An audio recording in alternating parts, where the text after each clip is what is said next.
اب ابن العربی کہتے ہیں اس کا مطلب ہے کہ جہاں توحید بچانے کے لیے مصطفیٰ اور مرتضیٰ میدان میں آ جائیں، وہاں توحید کی حفاظت کے لیے سیدہ جیسی بیٹی کو آنا پڑتا۔ بے کیا شک، بات ہے، بالکل۔ کیا بات۔ اور سر جی ایک بات میں بیٹی کی اور میری سیدہ کی اہمیت کا اندازہ اس سے لگائیے کہ جب کہا گیا کہ اپنی عورتیں لے کر آؤ، تو ماشاءاللہ حرم پاک میں سر اس وقت کتنی ہی زوجین تھیں۔ سرکار نے اپنی شہزادی کو اپنے ساتھ لیا، اور باقی نفس کا کر لیجئے، بیٹوں کا کر لیجئے، مجھے بتانے کی کوئی ضرورت نہیں کہ جو لوگ ساتھ جا رہے تھے۔ صرف آپ کو ایک بات بتاؤں، مباہلہ کبھی ہوا ہی نہیں۔ مباہلہ میری سیدہ اور ان کے شہزادوں کے آتے ساتھ ہی دور سے دیکھ کے نجران کے پادری نے کہا خاموش ہو جاؤ، جو چہرے میں دیکھ رہا ہوں اگر کہیں انہوں نے دعا کے لیے ہاتھ اٹھا دیا تو رہتی دنیا تک کوئی عیسائی نہیں بچے گا۔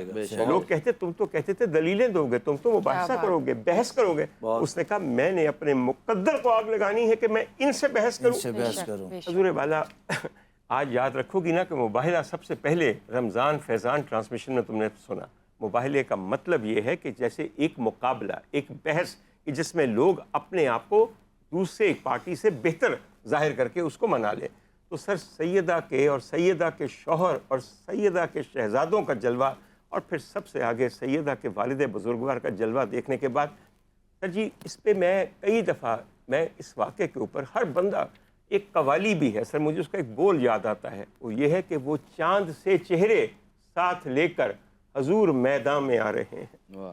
چاند سے ایک ساتھ اتنے چاند جب چمک ہوں تو آنکھیں تو خیرہ ہو جاتی ہیں۔ میں علامہ آپ کی طرف اب آؤں گا مولانا، کیونکہ ہم تھوڑا سا بہکے قطن نہیں، جو مباہلے کے اندر نفیس نقطہ فرحان نے بیان کیا ہے وہ عورت کی عظمت کی اتنی بڑی دلیل ہے کہ اللہ کی وحدانیت کے لیے بھی ایک خاتون نے قدم رکھا میدان میں، اور وہ چلتی ہوئی آئیں۔ جی ایک بات میں نے آپ سے پوچھنی ہے، میں آپ کے یوم نساء 8 مارچ کو بالکل نہیں مانتا۔ میرے نزدیک یوم نساء نہیں، عالم عام النساء، عام النساء شروع ہوا جس دن میرے سرکار کی بعثت پاک کی۔ اس دن سے جو عورت کو حقوق ملے ہیں، جو عورت کا مرتبہ اور مقام متعین کر دیا ہے۔ ایک چھوٹی سی بات بتا کے میں آپ کی طرف آتا ہوں، اور یہاں میں ذکر کروں گا خلیفہ دوم حضرت عمر کا۔ حضرت عمر کی طبیعت کا آپ جانتے ہیں کہ کیا جلالی طبیعت تھی کہ پہاڑ اور دریا بھی کانپ جاتے تھے، دشمن بھی کانپ جاتے تھے۔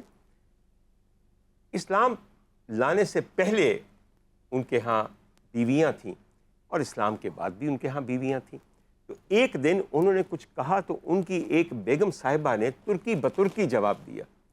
اب سوچئے کہ کوئی عمر فاروق کو ایک خاتون ترکی بترکی جواب دے، ایک دم چہرہ سرخ ہو گیا، جلال کے مارے سرخ ہو گیا۔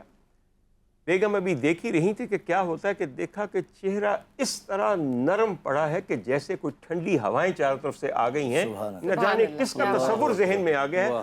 آنکھوں سے ایسا رحم برسنا شروع ہو گیا، مسکراہٹ ہونٹوں پہ ایسی پھیلی ہے کہ کوئی خوشخبری جیسے سنی ہو۔ انہوں نے کہا کہ کیا ہوا؟ انہوں نے کہا قربان جاؤں میں اپنے نبی پہ، مجھے ان کا خیال آیا کہ انہوں نے تمہیں کس قدر مرتبہ دے دیا ہے کہ مجھے ہمت نہیں کہ میں ایک لفظ غصے میں تمہارے متعلق کچھ کہہ سکوں۔ تو حضور والا میرے لیے تو یہ عام النساء ہے، آپ کے لیے کیا ہے؟ ڈاکٹر صاحب آپ کی بات کی مکمل تائید کرتا ہوں۔ آپ یہ دیکھیے نا کہ آج کی خواتین سوچ رہی ہیں کہ ہمیں آزادی چاہیے۔ آزادی تو اسلام کے آتے ہی ان کو مل گئی۔ سر بالکل سرفرازی، آزادی نہیں سرفرازی مل گئی۔ سرفرازی مل گئی۔ پہلے وہ غلامی کی زندگی بسر کر رہی تھیں، باپ کی وراثت میں ان کے لیے کوئی حصہ نہیں تھا، بھائی کی وراثت میں ان کے لیے کوئی حصہ نہیں تھا۔ اسلام آیا تو ان کو وراثت میں حصے دار بنا دیا۔ بے شک سر، اس سے بڑی کیا ان کو آزادی ہو سکتی ہے؟ اور آپ ابھی آیت مباہلہ کے حوالے سے گفتگو فرما رہے تھے، یہ بڑا خوبصورت اور اپنے اندر بہت بڑا ایک موضوع بہت بڑا موضوع رکھتا ہے۔ تو آپ اسی مباہلے کی منظر کشی کو دیکھیے نا کہ سیدہ پاک تشریف لاتی ہیں، آپ عفت و حیا کی پیکر ہیں، بے شک صبر و رضا کا مرکز ہیں۔ بے شک ہے۔ آپ جب تشریف لاتی ہیں تو وہ جو عیسائی تھے نجران کے، وہ دیکھتے ہی انہوں نے کہا یہ اتنی عفت و پاکیزگی اور طہارت کا مرکز جب اللہ کی بارگاہ میں ہاتھ اٹھائیں گی تو ہمارا کچھ بھی نہیں رہے گا، تہس نہس ہو جائیں گے ہم، کچھ بھی نہیں۔ پاکیزگی اور طہارت یہ مسلم عورت کے لیے لازم و ملزوم ہے۔ ابھی آپ سیدنا فاروق اعظم رضی اللہ تعالیٰ عنہ کی بات فرما رہے ہیں، یہ جو ابھی آیت مبارکہ تلاوت کی گئی ہے یہ انہی کی تائید میں یہ آیت نازل ہوئی ہے۔ بے شک بے شک۔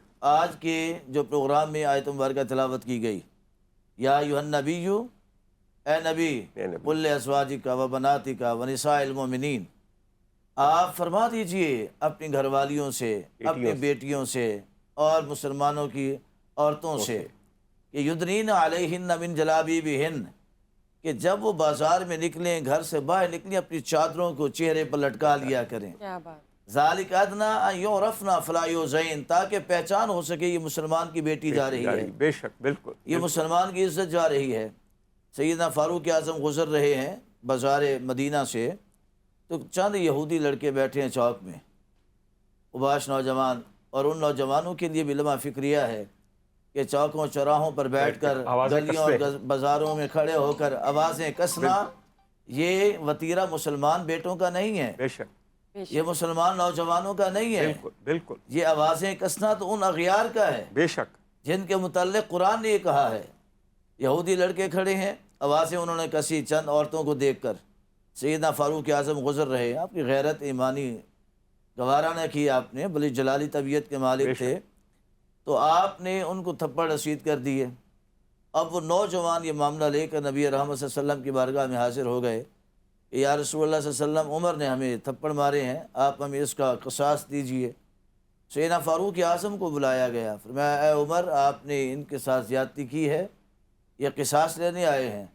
عرض کی یا رسول اللہ صلی اللہ علیہ وسلم، میں نے اس وجہ سے ان کو تھپڑ مارے ہیں بالکل، کہ انہوں نے ہماری بیٹیوں پر آوازیں لگائی بے ہیں۔ شک بے شک، وہ یہودی کہنے لگا ہمیں کیا معلوم کہ تمہاری ہیں کہ ہماری ہیں، بے شک، کوئی علامت ہو، کوئی نشانی ہو۔